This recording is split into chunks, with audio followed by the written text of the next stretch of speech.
Good morning student, कैसे हैं आप सब। आई होप सब अच्छे होंगे। आज हमारे नेक्स्ट टॉपिक की ओर बढ़ते हैं, जो हमारा स्टैटिस्टिक्स का सिलेबस चल रहा है। सिलेबस नंबर अभी हम फर्स्ट चैप्टर पर ही हैं।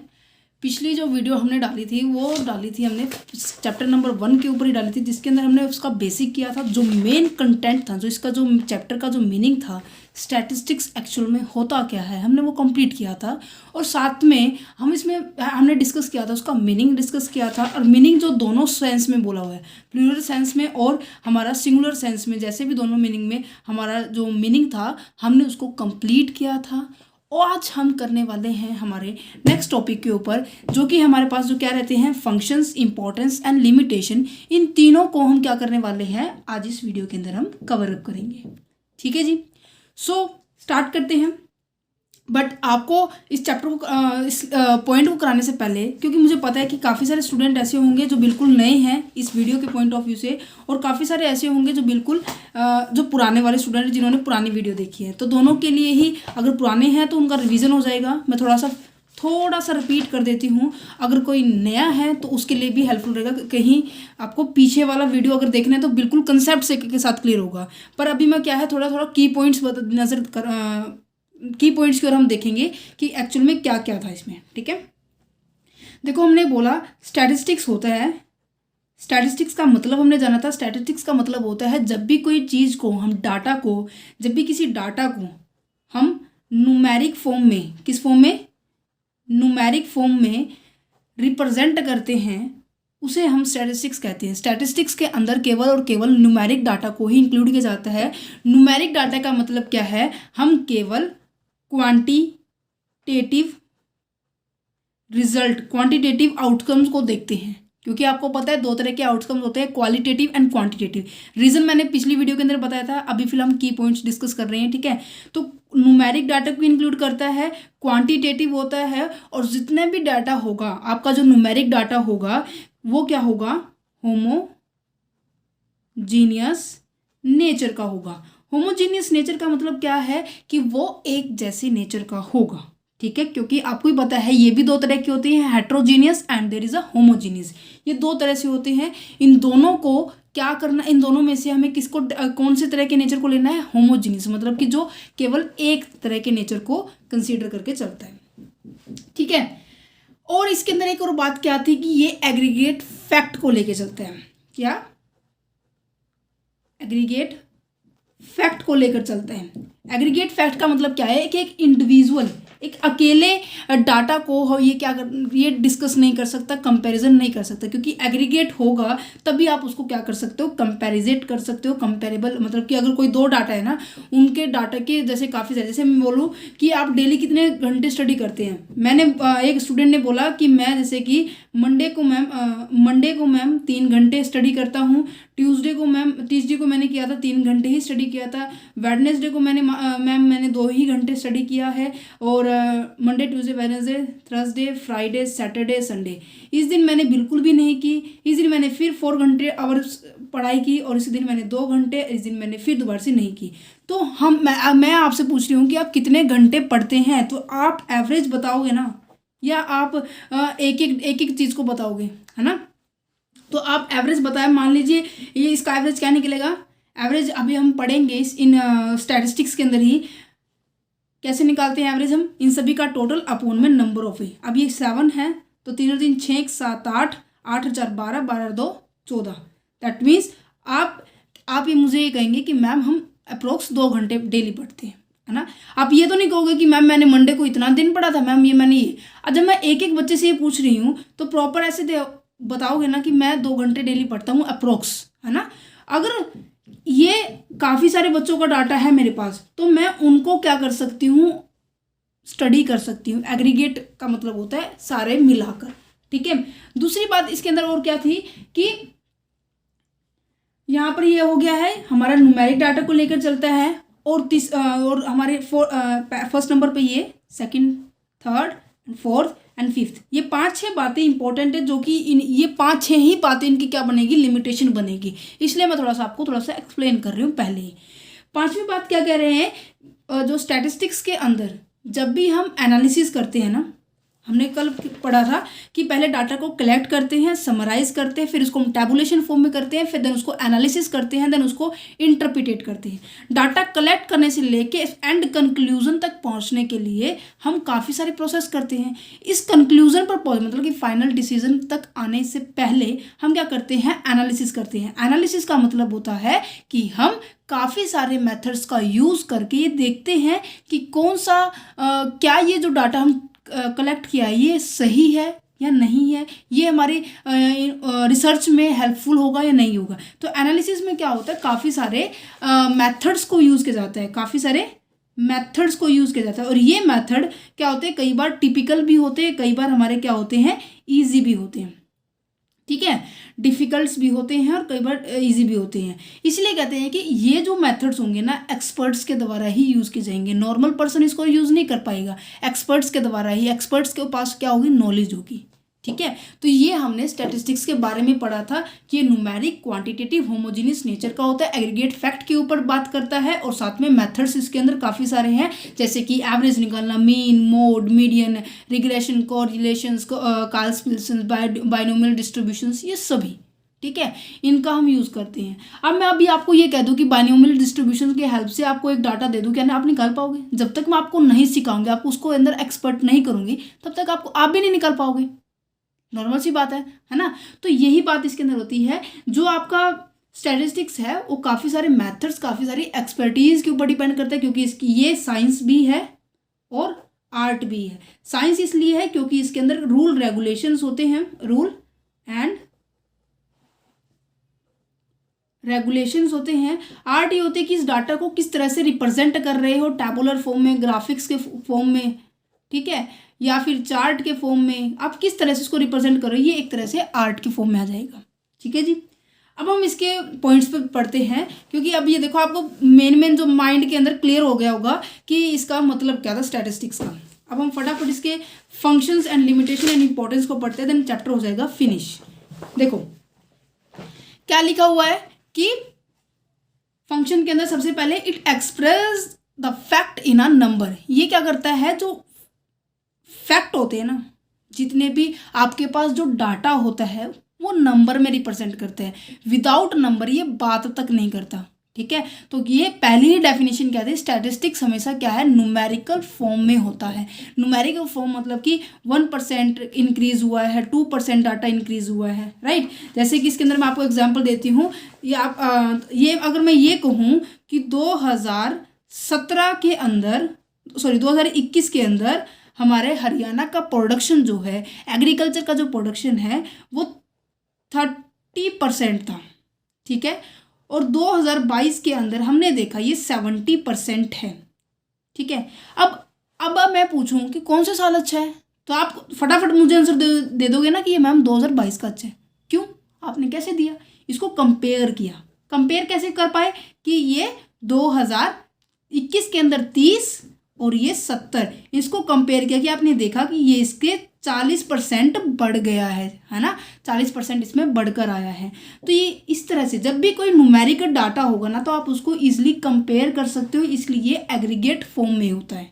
ठीक है, अगर मैं सीधा ये बोल दूं कि 2021 में प्रोडक्शन कम थी, 2022 में प्रोडक्शन अच्छी है, तो आप बता सकते हो कि ये ठीक है क्या, किसमें नहीं ना, क्योंकि ये क्वालिटी बेस पे हो जाएगा, क्योंकि आपको प्रॉपरली पता नहीं है कि किसमें कितना डाटा दिया हुआ है। तो ये देखो क्या लिखा हुआ है, on one of the important function of the statistics is to be represent the fact numerically. Numerically ये फैक्ट्स को रिप्रेजेंट करता है। Numerical value are the most impressive in relation to the qualitative statement. ये कहते हैं, एक second, ये कहता है कि जो आपका जो न्यूमेरिक डाटा होता है वो ज़्यादा इंप्रेसिव होता है, ज़्यादा उसके ऊपर आप क्या करते हो, ज़्यादा अट्रैक्टिव होते हैं। ठीक है, जिसमें आपको ईजिली आप किसी भी चीज़ को कंपेयर कर सकते हो। इंप्रेसिव का मतलब क्या है, जो लोगों को ईजी लगे, अंडरस्टैंड ईजी हो सके, उसमें ज़्यादा मुश्किल उनको फेस ना करनी पड़े।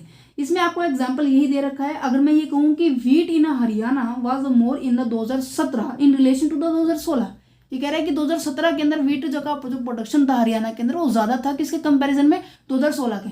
आपको ये नहीं पता चला कि कितना कितना ज़्यादा था, कैसे ज़्यादा हुआ, ये कुछ नहीं पता चला।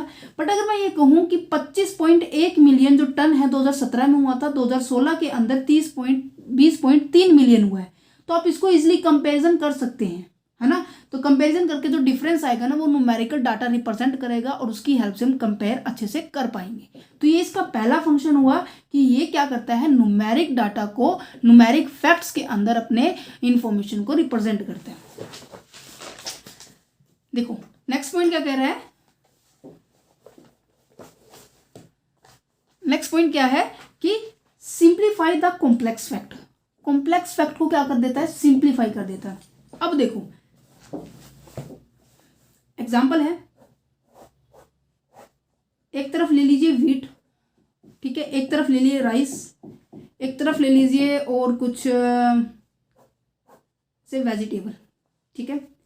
यहाँ पे 2017, 2018, 2019, 2020, 21 अलग अलग साल का ऐसे दिया हुआ है, ठीक है। और जनवरी फरवरी सारे महीनों का दिया हुआ है, ठीक है। मतलब 2017 के अंदर व्हीट के 12 के 12 महीनों के अंदर कितना क्या प्रोडक्शन राउंड सबका अलग अलग दिया हुआ है। इसी तरह से सबका हर एक दे रखा है न्यूमेरिक के अंदर, बट सबका दे रखा है। बट स्टैटिस्टिक्स के अंदर जब आपका जो 4th चैप्टर में पहुंचोगे ना, सेंट्रल टेंडेंसी जब हम फाइंड आउट करते हैं ना, वो हेल्प करती है, किसकी हेल्प से निकालेंगे हम, स्टैटिस्टिक्स की हेल्प से निकालेंगे। स्टैटिस्टिक्स का मतलब क्या है, न्यूमेरिक डाटा के अंदर फैक्ट्स को लेके आना।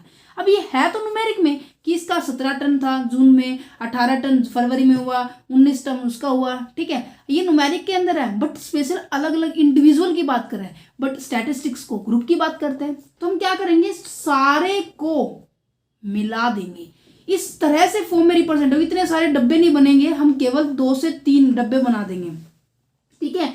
कि व्हीट का प्रोडक्शन 2017 के अंदर ज्यादा था as compare to rice and vegetable के अकॉर्डिंग। 2018 के अंदर राइस का प्रोडक्शन ज्यादा था as compare to vegetable and wheat की कंपैरिजन।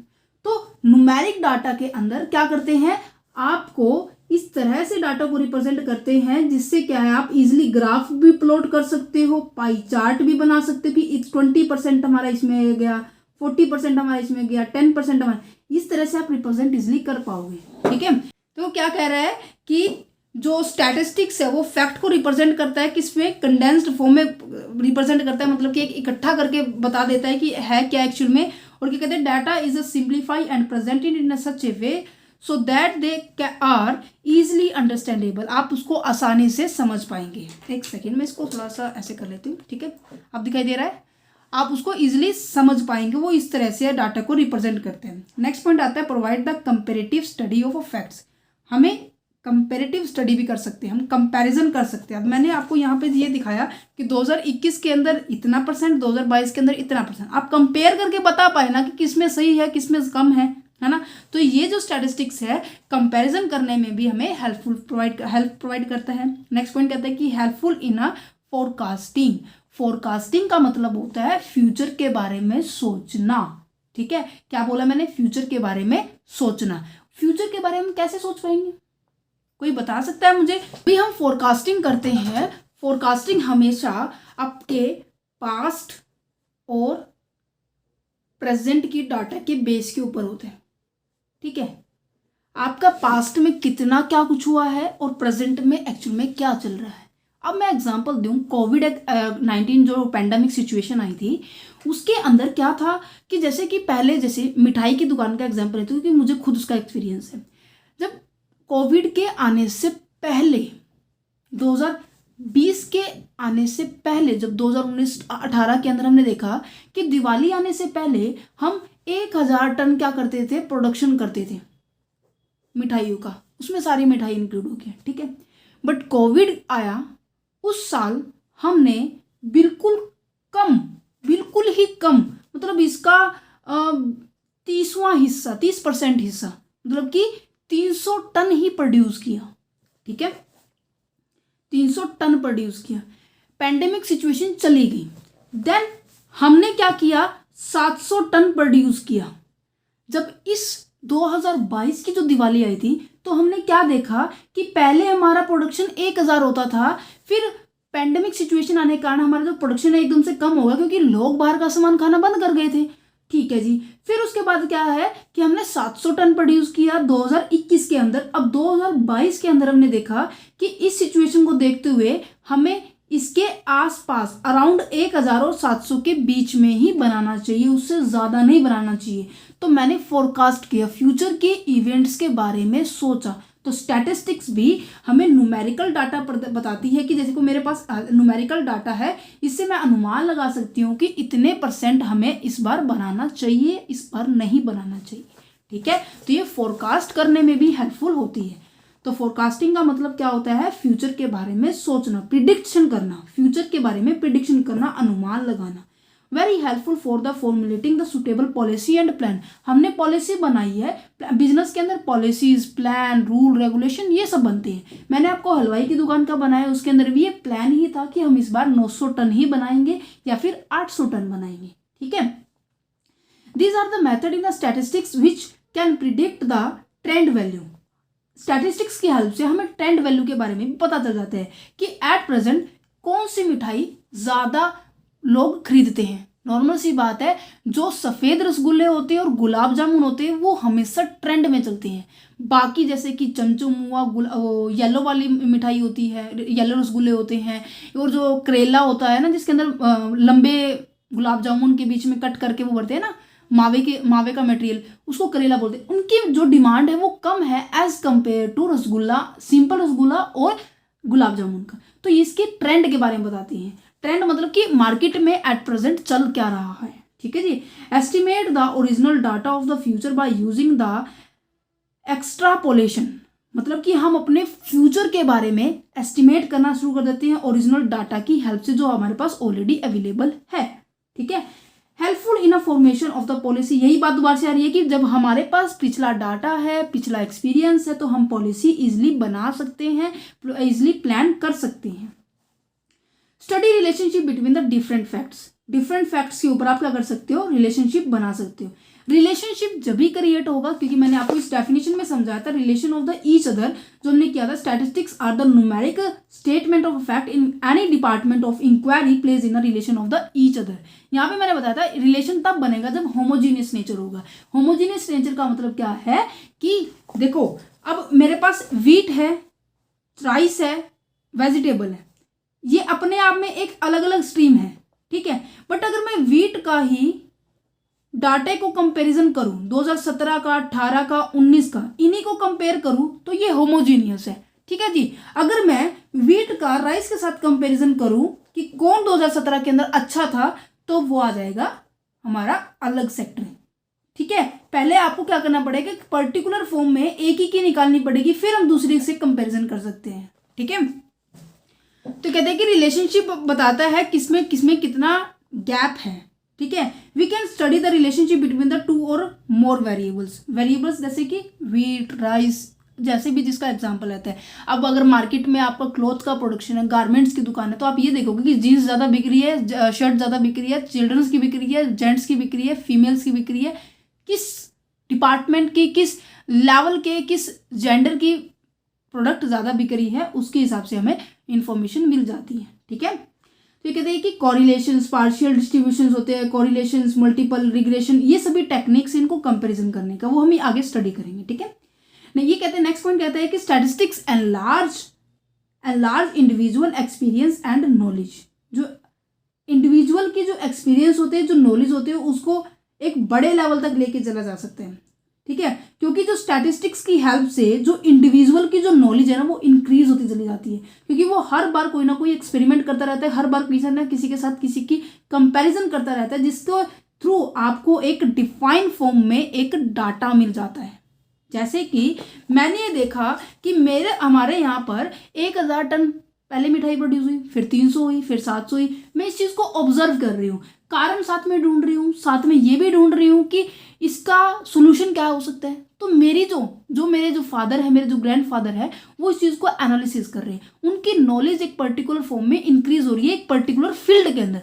तो एक्सपर्टीज की जो माइंड है, जिसका स्किल है, वो आगे आने वाली सिचुएशन को, आगे आने वाली जो अब 2022 के अंदर हमने मिठाई को प्रोड्यूस किया था, तो उसके अंदर हमने पूरा जो एक्सपीरियंस था पिछला यूज किया, जिसके थ्रू हमें एक प्रॉपर फॉर्म में क्या मिल गया, डाटा मिल गया। ठीक है, प्रॉपर फॉर्म में डाटा तभी मिला जब हमें पिछला एक्सपीरियंस था। तो यहाँ पे क्या कह रहे हैं, the study of the statistics enhance the knowledge of the individual, individual की नॉलेज को एनहांस कर देता है, एनहांस मतलब कि बढ़ा देता है, and it as it simplify the complex mass of data and present in a defined form. कि तो इतना मुश्किल डाटा को आप क्या कर सकते हो, फिर इजी फॉर्म में रिप्रेजेंट कर सकते हो अगर आपको नॉलेज है। ठीक है, proper function of the statistics to be enlarge individual interest के, ये अलग बात, ये डेफिनेशन है प्रॉपर, आप उसको एज इट इज याद करनी पड़ेगी। बट ये बात है, अगर आपको स्टैटिस्टिक्स, इसके मेथड्स, इसके सभी के बारे में नॉलेज हो गई, तो अगर मैं ये कहूँ ना आपके पास पूरी क्लास का डाटा है, तो उसका वो बताइए कि आपकी पूरी क्लास का सारों का मिला के रिजल्ट कितना है। एक तो एक बच्चे का कहूँ कि मेरी क्लास में बच्चे का रिजल्ट आया है 99%, एक का है 98%, एक का है 97%। ठीक है, मैं ऐसे करके बताऊं कि जो मोहित है उसके आए हैं 99%, जो एक्स है उसके आए हैं 98%, वाई है उसके आए हैं 97%, और जो जेड है उसके आए हैं 37%, और किसी और के हैं 88%। अगर मैं इन सब का टोटल करके पूछूं तो आप मुझे बता पाओगे, अगर आपको rule regulation, term and conditions, formulas पता हो, है ना, क्योंकि इसके निकालने के काफ़ी सारे पॉइंट हैं, क्योंकि आपकी क्लास में ये पूरी क्लास है। ठीक है, आपकी क्लास है ये। ठीक है, आपकी क्लास में काफ़ी सारे बच्चे हैं। ठीक है, सबका रिजल्ट आ गया है, बट आपको एक कॉमन पॉइंट, एक सेंटर पॉइंट का क्या चाहिए, आपको एक सेंटर पॉइंट का डाटा चाहिए, जहां पर आपको एवरेज निकाल सकते हो कि +2, ये पूरी +2 क्लास है। ठीक है, और ये है +1 क्लास, +1 क्लास। ठीक है, इस +1 और +2 में से आपको कंपेयर करना है। क्या आप एक एक बच्चों को कंपेयर करोगे, बहुत लेंथी हो जाएगा। तो हम क्या करेंगे, इसका एक सेंटर पॉइंट फाइंड आउट करेंगे। सेंटर पॉइंट मतलब कि सभी का मिलाकर क्लास में क्या रिजल्ट आया है, इसका भी सेंटर पॉइंट फाइंड आउट करेंगे कि सभी का मिलाकर क्या रिजल्ट आया है। फिर इस सेंटर पॉइंट को इस सेंटर पॉइंट से क्या करेंगे, मैच करेंगे। तो ये इतना कॉम्प्लेक्स डाटा था, हमने एक सिंपल फॉर्म में रिप्रेजेंट कर दिया, जिससे आप कंपैरिजन कर सकते हो किसी भी फॉर्म से। ठीक है जी, तो यहाँ पे यही कह रहा है। अब नेक्स्ट आ जाती है इसकी इंपॉर्टेंस। देखिए, बहुत आसान चैप्टर है, बच्चे कहते हैं कि मैम मुश्किल लगता है, मुश्किल लगता है। बहुत डिमांड आई थी कि मैम स्टैटिस्टिक्स का शुरू करवा दीजिए, क्योंकि मैंने टाइम सीरीज का एक चैप्टर करवाया था, वो भी एक स्टूडेंट ने बोला था कि मैम आपका जो हमारी क्लास वाले स्टूडेंट है, आपके पास ऑफलाइन नहीं आ पा रहे, तो आप उनके लिए ऑनलाइन ये लेसन बना दीजिए। तो मैंने उनके लिए बनाया था, तब इतने कमेंट्स आए थे कि मैम इसका पूरा सिलेबस करवा दीजिए, पूरा सिलेबस करवा दीजिए। सो आज ये मौका मिला है, हम इसको सिलेबस को कर रहे हैं। अब बढ़ते हैं हमारे इंपॉर्टेंस के पार्ट्स में। ठीक है, इंपॉर्टेंस के क्या कह रहा है, इंपॉर्टेंस के अंदर आ जाता है कि स्टैटिस्टिक्स का रोल, स्टैटिस्टिक्स का बेनिफिट हर फील्ड में है। इवन चाहे वो इकोनॉमिक्स है, इवन चाहे वो बिजनेस है, इवन चाहे वो ऑर्गेनाइजेशंस है, इवन चाहे वो आपकी मार्केट है, इवन चाहे वो फर्दर कोई भी हो। आज मैं अपने इंस्टीट्यूशंस को, अपने कंसेप्चुअल स्टडी पॉइंट को चला रही हूँ। ठीक है, तो इसमें भी स्टैटिस्टिक्स यूज होता है, इसमें भी इकोनॉमिक्स यूज होता है, इन दोनों का कॉम्बिनेशन यूज होता है, इसमें मैनेजमेंट भी इंक्लूड होता है। जो हम पढ़ रहे हैं ना, हमारे लाइफ के अंदर यही यूज होता है। अब हमारे जो कंसेप्चुअल स्टडी पॉइंट है ना, इसके अंदर काफ़ी सारे टीचर्स हैं, काफ़ी सारा डिपार्टमेंट इंक्लूड हो चुका है। ठीक है, तो वो उसके अंदर अब बच्चे दिन प्रतिदिन क्या है, बढ़ते जा रहे हैं। तो इसके पीछे भी क्या होता है, रीजन होता है। इसके पीछे भी क्या है, एक स्टैटिस्टिक्स, इसके पीछे भी एक इकोनॉमिक, मैनेजमेंट, बिजनेस, सब चीज़ इंक्लूड होती है। ठीक है, जो आप ये कहते हैं ना कि यही तो है मार्केट, यही तो है ये, तो आपके जीवन में भी मार्केट चलती रहती है, वो अब हम स्टडी करनी है। देखो, जब भी हम इकोनॉमिक्स की बात करते हैं ना, तो इकोनॉमिक्स के अंदर ना सबसे बड़ी प्रॉब्लम पता है क्या होती है? सबसे बड़ी प्रॉब्लम 3 से 4 बातें, जो सेंट्रल प्रॉब्लम होते हैं ना इकोनॉमिक्स की, जो इकोनॉमिक्स होते हैं उनकी क्या प्रॉब्लम होती है, फाइंड आउट करना हाउ टू प्रोड्यूस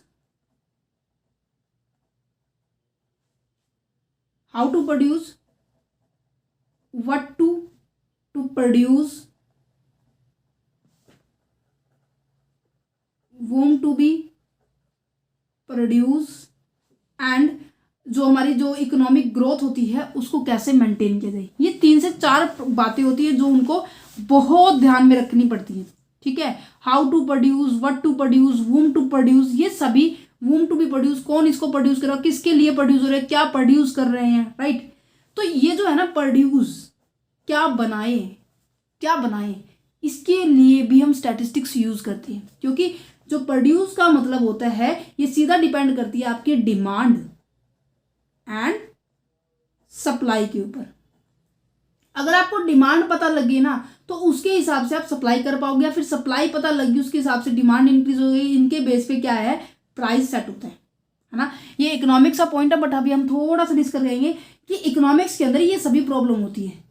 इनको शॉर्ट आउट कैसे किया जाएगा, अगर आपके पास आपका पुराना पास्ट का डाटा है, ठीक है, प्रेजेंट की सिचुएशन को आपको पता है कि प्रेजेंट में क्या चल रहा है, ठीक है, तो आप इजीली बात है कि फ्यूचर के बारे में इजीली सोच पाएंगे कि हमें क्या प्रोड्यूस करना चाहिए, कौन प्रोड्यूस करेगा, कैसे प्रोड्यूस होगा, किस टेक्निक का यूज करेंगे, क्योंकि टेक्निक्स भी हमें क्या, किसके ऊपर डिपेंड करती है कि आपकी इंफ्रास्ट्रक्चर के ऊपर डिपेंड करती है कि आपके इंफ्रास्ट्रक्चर में क्या चल रहा है, गवर्नमेंट की पॉलिसी क्या चल रही है, कंपटीटर क्या लेकर चल रहा है, राइट।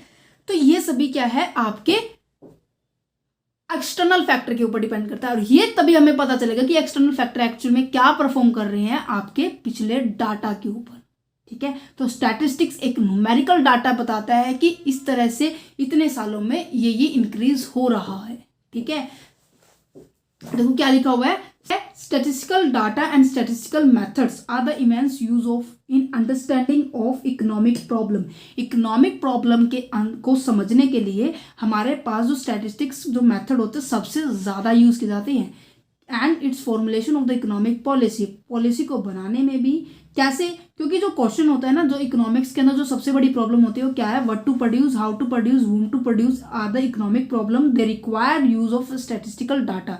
उन्हें स्टैटिस्टिकल डाटा के जरूरत सबसे ज़्यादा होती है, ठीक है। Statistical data on consumptions help to know about the standard of living people, it's tell about the tax paying capacity of a people। अगर आपको ये पता लगे ना, जैसे कि आप स्टैटिस्टिकल डाटा का मतलब क्या हुआ है, यहाँ पे अब ये देखो कि डिमांड किसके ऊपर डिपेंड कर रही है, उसके प्राइस के ऊपर भी डिपेंड करेगी, लोगों की इनकम के बारे में भी डिपेंड करेगी, जो कंपटीटर जो बेच रहा है उसके ऊपर भी डिपेंड करेगी, राइट। काफ़ी सारे फैक्टर होते हैं, और जो कस्टमर का जो टेस्ट होता है इन सभी के ऊपर डिपेंड करती है हमारी डिमांड, है ना। डिमांड चेंज होगी इन सभी के कारण, है ना।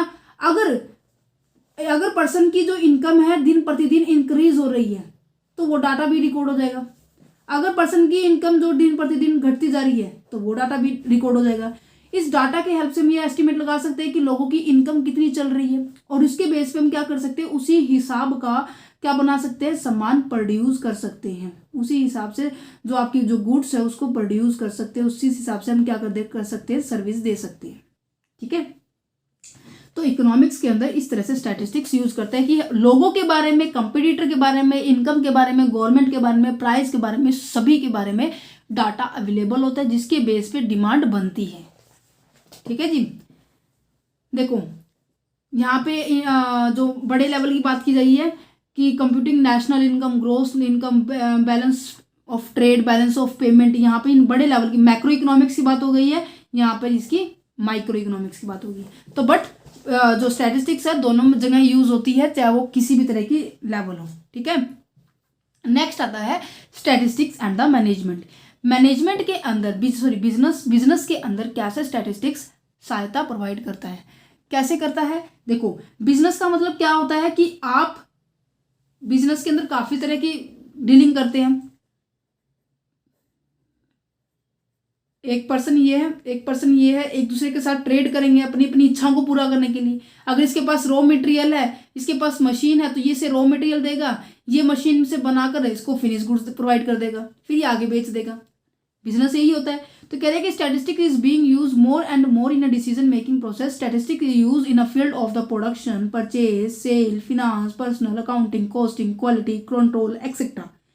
हर जगह स्टैटिस्टिक्स यूज होती है, इवन वो कैसा भी हो, ठीक है।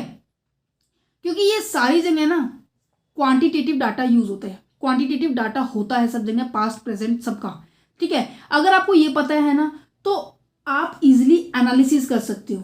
टाइम सीरीज के अंदर हमने एनालिसिस करना सीखा था, एनालिसिस आप इजीली से कर सकते हो। बिजनेस के अंदर फोरकास्टिंग कर सकते हो, और ये बहुत ही ज़्यादा फील्ड के अंदर क्या करने लगे हैं, हम इसको यूज़ करने लगे, चाहे वो सेल डिपार्टमेंट हो चाहे वो प्रोडक्शन डिपार्टमेंट हो। क्योंकि अगर आपको ये पता है कि इस साल हमें 1000 टन का क्या करना है, सेल करनी है, तो उसके लिए सबसे पहले आप क्या करोगे, प्रोडक्शन करोगे। तो वो प्रोडक्शन डिपार्टमेंट के पास जाएगा बंदा कि मुझे प्रोडक्शन के लिए 1000 सेल करनी है, तो प्रोडक्शन डिपार्टमेंट के पास जाएगा। प्रोडक्शन डिपार्टमेंट क्या कहेगा, मैं प्रोडक्शन तो कर दूंगा, कोई दिक्कत नहीं है, पर मुझे सामान तो ला के दो, रॉ मटेरियल वाला। तो रॉ मटेरियल वाला जो परचेज डिपार्टमेंट होगा वो रॉ मटेरियल परचेज करेगा, पर रॉ मटेरियल परचेज करने के लिए हमें क्या चाहिए, कैश चाहिए। तो कैश के लिए चाहिए ना, तो इनका एस्टिमेशन कि इस साल इतना प्रोडक्शन करना है तो इतना कैश यहाँ यूज होगा, इतना कैश यहाँ यूज होगा, इतना कैश यहाँ यूज होगा। तो हर जगह स्टैटिस्टिक्स डाटा ही यूज किया जाता है। ठीक है, स्टैटिस्टिक्स एंड प्लानिंग भाई प्लानिंग तो पहला स्टेप होता है, कोई भी सिस्टम कर लो, तो स्टैटिस्टिक्स से पहले प्लानिंग होती है। जैसे कि हम कहते हैं ना कि एक शिप है, एक जहाज है, जहाज में जो पतवार होती है ना और जो कंपास होता है, उसके बिना जहाज नहीं चलती। इसी तरह से प्लानिंग के बिना स्टैटिस्टिक्स नहीं है, स्टैटिस्टिक्स के बिना प्लानिंग नहीं, ये एक दूसरे के ऊपर इंटरडिपेंडेंट है।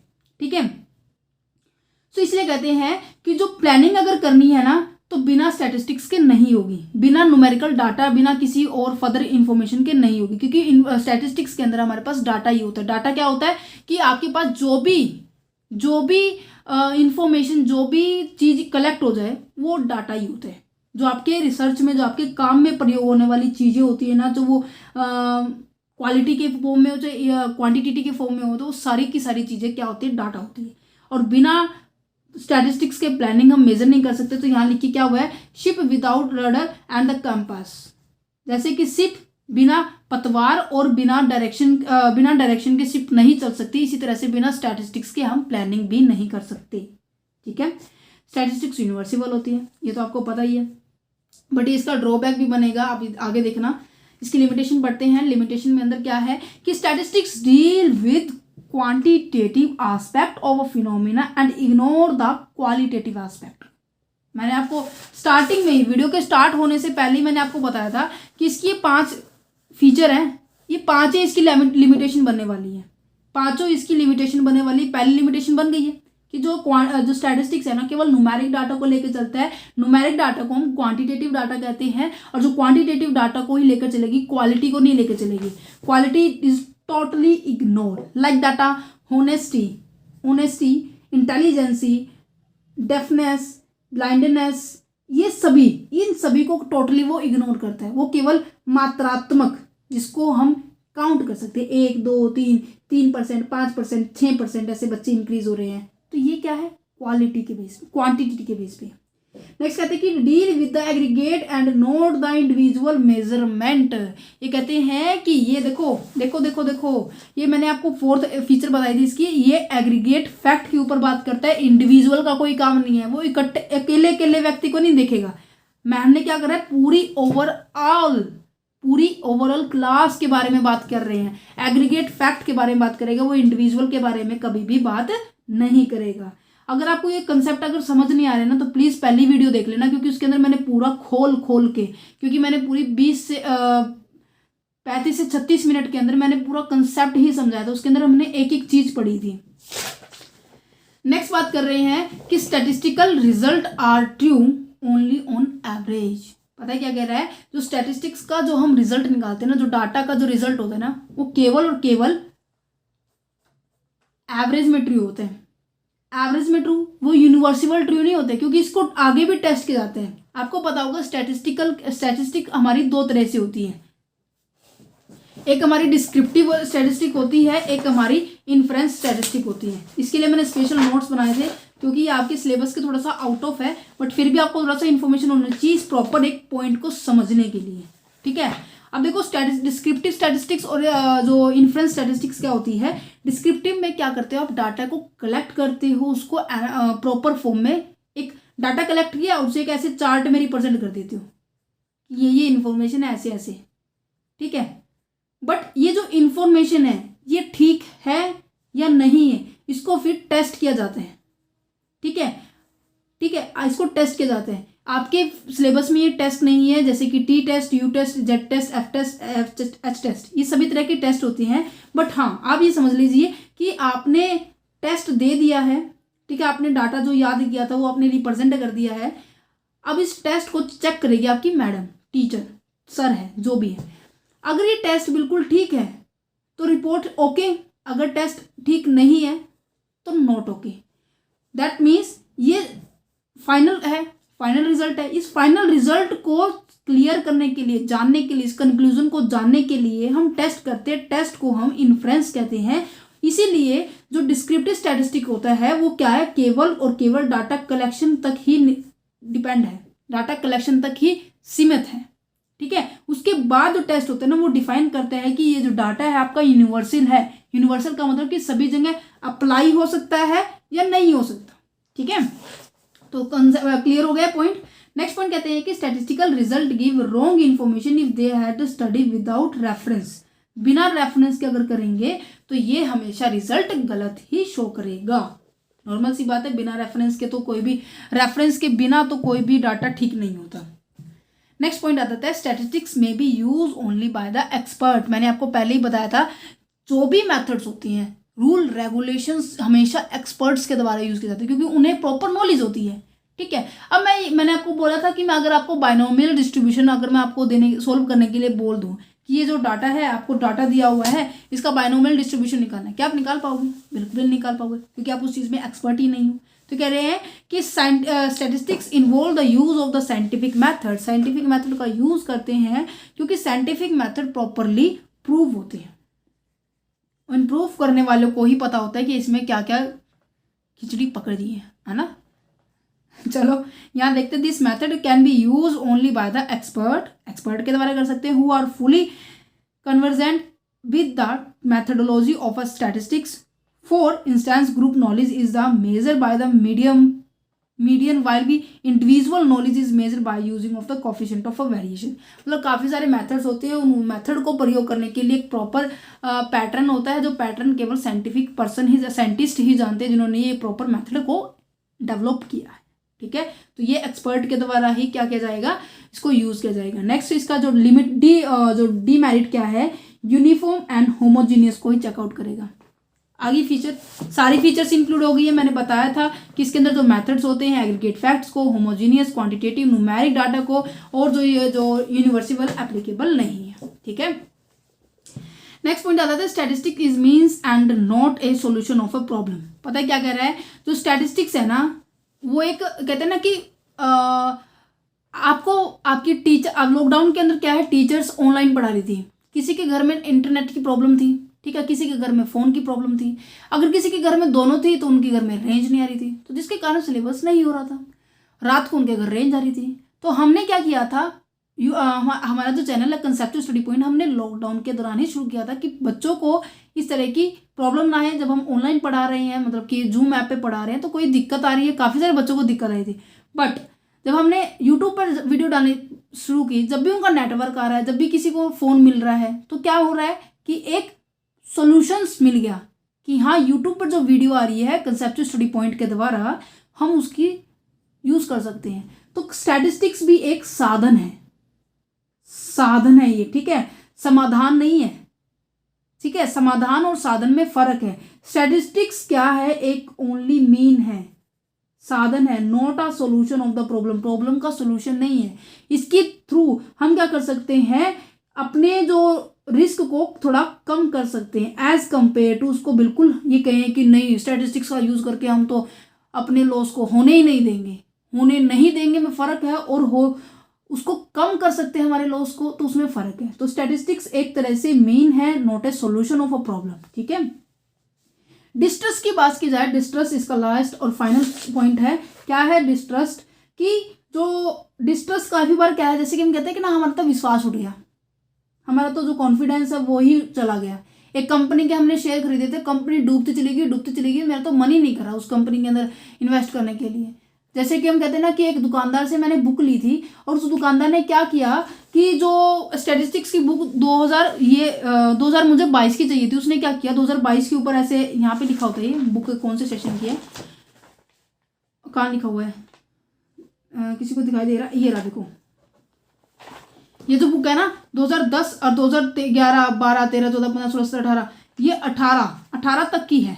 ठीक है, अगर किसी ने ये क्या कर दिया यहाँ पर एक्स्ट्रा में वैसे ही लिख दिया 2022 तक, तो क्या हुआ, विंडो ड्रेसिंग हो जाएगी। तो उससे उस दुकानदार से विश्वास उठ जाता है कि इस दुकानदार ने क्या कर लिया, मुझे ठग लिया। तो इसी तरह से स्टैटिस्टिक्स पे भी कई बार क्या है, काफ़ी सारे लोगों का डिस्ट्रस्ट हो चुका है। कारण काफ़ी सारे हैं। क्या कह रहे हैं, डिस्ट्रस्ट का मतलब क्या है, lack of a confidence in a statistics data. Statistics data के अंदर हमारा कॉन्फिडेंस क्या है, उठ गया है।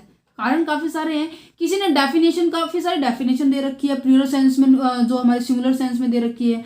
किसी ने इनअप्रोप्रिएट कंपैरिजन कर सकते हैं, क्योंकि इस स्टैटिस्टिक्स में केवल क्वांटिटेटिव का कंपैरिजन होता है, क्वालिटेटिव का तो उसमें कोई डिस्कस ही नहीं है। तो इसकी जो डीमेरिट है ना, वो डिस्ट्रस्ट के ही पॉइंट्स बन जाएंगे। इनएडुकेट सैंपल होते हैं। ठीक है, statistics can be also be manipulate as to be obtain wrong conclusion. Statistics के अंदर क्या है, हम डाटा को क्या कर सकते हैं, मैनिपुलेट कर सकते हैं। अब देखो मैं कहूँ 69 नंबर आए, कि कोई ये भी कह सकते हैं मैंने 96 है, इसको मैनिपुलेट कर दिया, इसको विंडो ड्रेस कर दिया, किसी को पता भी नहीं चलेगा, है ना। 494 है, ठीक है, 449 करने में कोई दिक्कत नहीं हो गया, एकदम से आंखों का कहते हैं ना धोखा लग गया, वो धोखा बहुत लगता है, जिसके कारण जो हम कंक्लूजन पे पहुंचते हैं ना, वो बहुत ही खतरनाक कंक्लूजन हो जाते हैं। ठीक है, इसी तरह से आपका चैप्टर हो गया फिनिश। और आपको मैं इन्फॉर्मेशन दे देती हूँ, मैंने जो क्वेश्चन पेपर के लिए स्पेशल एक क्वेश्चन पेपर चैनल ओपन किया है आप सभी के लिए, जहां पर आपको हर स्ट्रीम के क्वेश्चन पेपर मिलेंगे। और जो एक क्वेश्चन पेपर है, क्वेश्चन पेपर के लिए जो चैनल बनाया है उसका नाम क्या है, क्वेश्चन पेपर ही है। उसका लिंक मैं आपको डिस्क्रिप्शन में भी दूंगी और कमेंट बॉक्स के अंदर भी दूंगी। ठीक है, और जितने भी, और अगर किसी को कोई भी दिक्कत रहती है तो आप हमारी मेल आईडी पर मेल कर सकते हैं conceptualstudypoint398@gmail.com। ठीक है, ठीक है जी। तो आई होप आपको ये जो पूरा चैप्टर है समझ में आएगा। बहुत आसान चैप्टर था, इसमें कोई मुश्किल वाली बात नहीं थी। हमारा फर्स्ट चैप्टर हो गया है कंप्लीट। अब हमारे केवल 6 चैप्टर हो गए हैं। वैसे मैंने एनालिसिस वाला करवा चुकी हूँ, आप उसको देख सकते हैं। दैट मीन्स हमारे 2 to 4 और 5 चैप्टर हो चुके हैं। ये दोनों चैप्टर क्या है, ये दोनों चैप्टर इनमें से 4-4 नंबर के आते हैं, इनमें से 4-4 नंबर के आते हैं। यहाँ से 15 नंबर का आता है और यहाँ से भी 15-15 नंबर के आते हैं। ठीक है, थ्योरी की बात कर रही हूँ। प्रैक्टिकल क्या है, यहाँ से आती है। ठीक है, इंडेक्स में से भी कई बार आ जाता है प्रैक्टिकल, बट थ्योरी का भी आ जाता है। बट टाइम सीरीज में से तो 100% है। फिशर इंडेक्स वाला होता है ना, वो जो क्वेश्चन बहुत बार आया पेपर के अंदर। ठीक है, सो चलते हैं वीडियो की एंड की ओर, क्योंकि अब हम नेक्स्ट वीडियो के साथ मिलेंगे जिसके अंदर हम चैप्टर को डिस्कस करेंगे, measurement, scale and collection of data. Thank you for watching this video. Have a nice day.